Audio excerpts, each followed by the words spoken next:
how do you overcome objections through your content as an online coach, consultant, or expert? You have a lot of knowledge, you have a lot of expertise, you have a lot of things that you want to share with your audience, but you keep on coming across the same objections. It's too expensive. I need to think about it. Let me talk to my spouse. I want to manifest the money, or let's see what I can do, or I'm already working with another coach, or whatever that thing is. And sometimes it can be very frustrating because you put so much effort and time into your entire process, from getting your people into your funnels to, getting them to book the call with you, or whatever that is, right? Time and money and effort, only to come across the same objections over and over again. So in today's episode, what I want to do is walk you through some of the main things that you need to be doing within your content to overcome objections, so that you don't get those objections, or at least you rarely get those same types of objections over and over again. And we've been able to do this quite effectively in our own business, and it's a big thing that I teach my clients how to do as well through my programs. In fact, I literally just recorded a new lesson on this very topic, which is why I'm recording this episode today. And for me, it's really important to have a lot of clarity around these things. And it was a really big game changer in my business when I learned how to overcome objections through my content effectively, without kind of falling into the traps that most people will tell you. And we'll get into some of those traps, and we'll get into some of those things in a second. But for us, we rarely get objections. In fact, very, very rarely do I get somebody bring up a price objection. And there's a lot of reasons for that. But I want to kind of walk you through a little bit of this process and what it takes so that you don't get these same things coming across. So the first thing that I want to give you right now, or the first kind of shift in mindset that I want you to have, is that for you to be able to overcome objections, you need to stop creating content for people who have objections in the first place. And I know that that might sound very simple, but there's a lot of depth to what I just said. So let me repeat it. If you want to overcome objections, you have to stop creating content for people who have objections in the first place.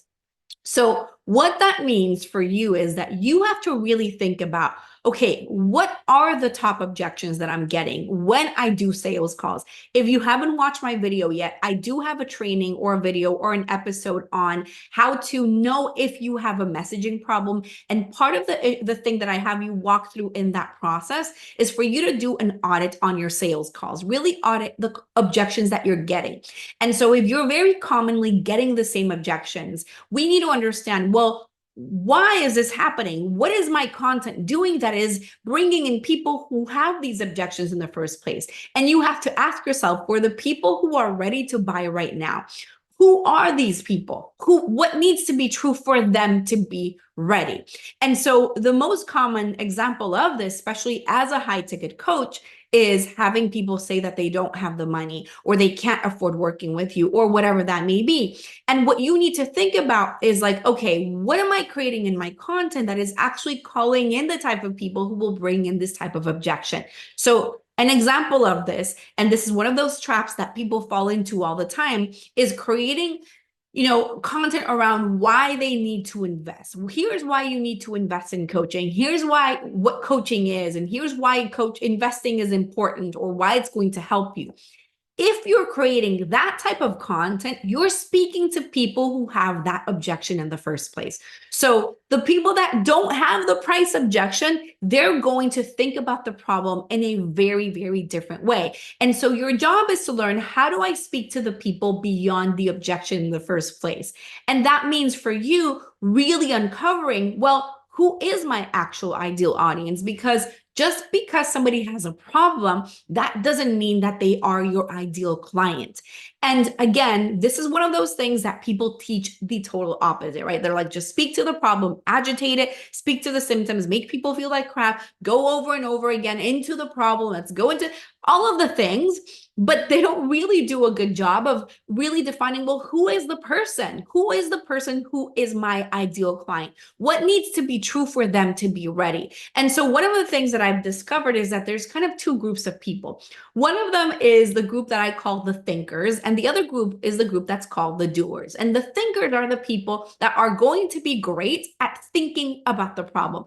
They will think about it, they will ruminate on it, they will find information, they will gather here and there. these things and that things. They will want to pick your brain. They want to find out more. But solving the problem is either not a priority for them, not really, or financially, they simply cannot do anything about it. So therefore, they stay in the thinking and not in the actual doing.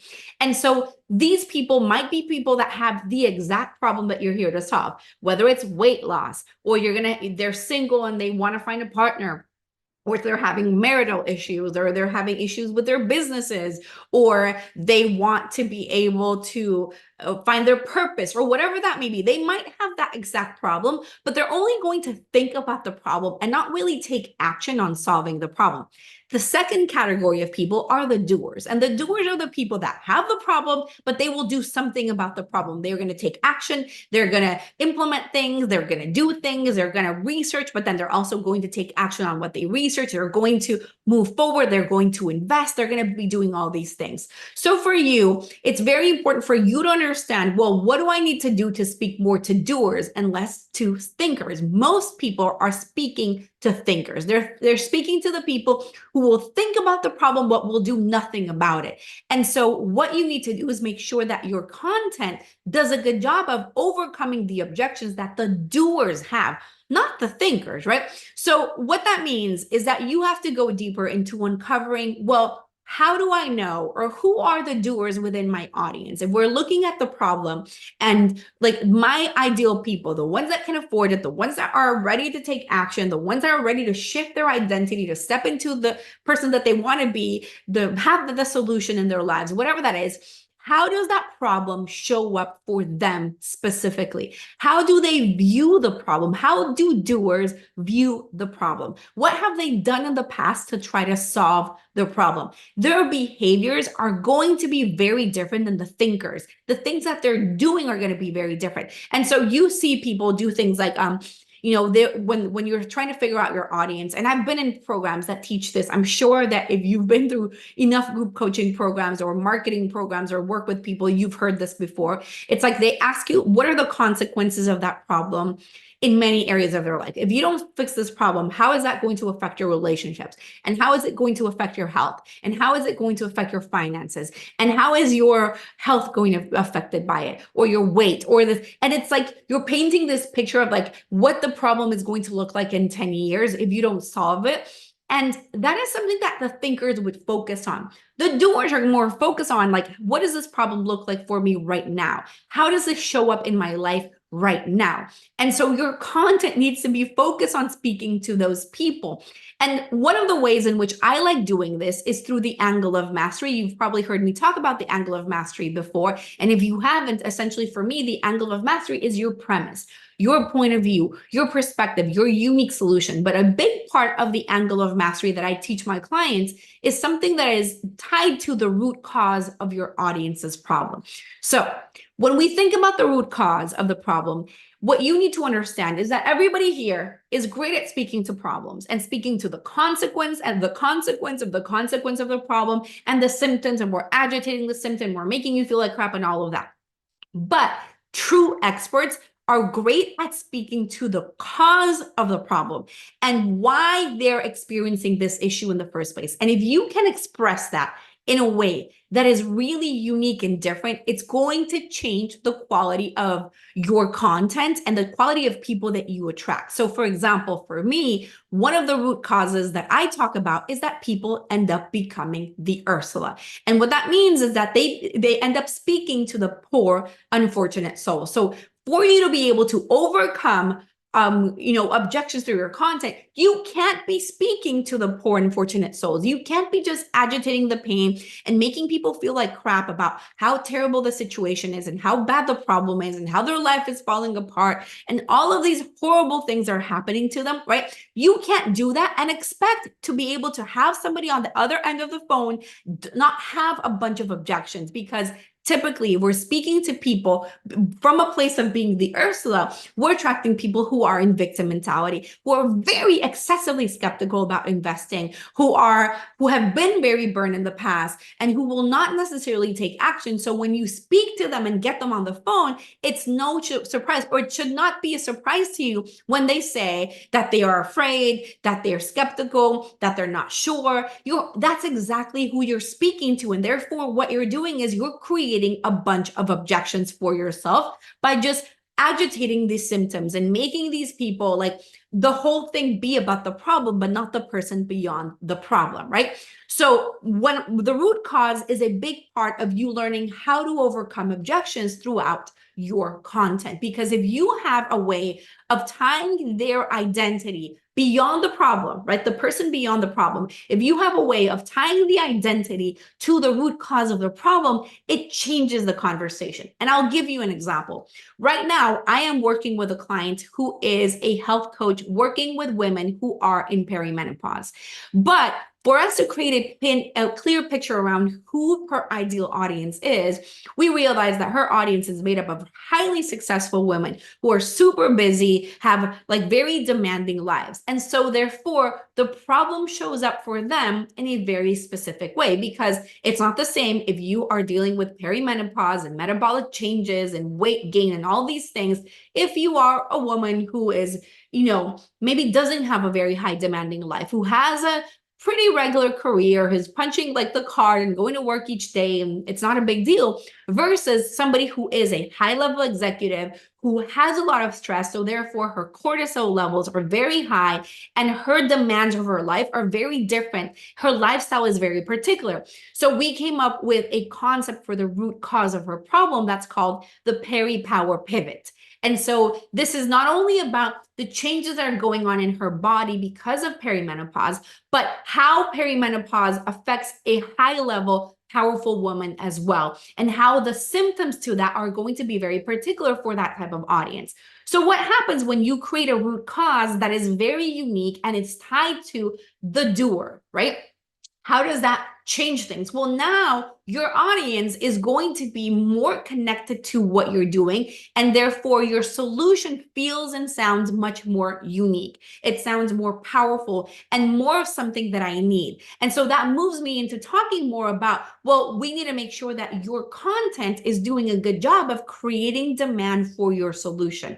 And part of how you do that is by painting a clear picture of what the root cause of the problem is. Again, you overcome objections through your content by learning how to speak to the root cause and how to speak to the doers. And if you can tie those two things together, even better, because now the root cause is something specifically for me, and you are the only person that's speaking about this root cause or explaining it like this, and therefore your solution must be the solution for me. So it's not just about this idea of like, the better you can explain the problem, the more that people are going to feel like you have the solution for them, but it's the better that you can explain the problem and how that problem affects the doer, the right person, the more that your solution is going to be tailored for them.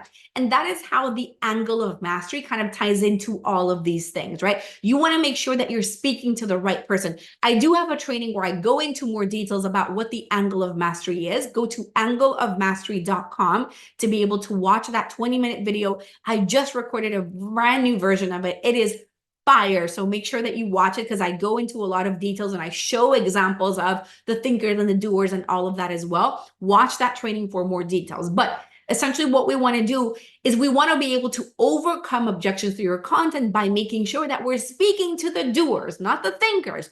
And so how do the doers do things?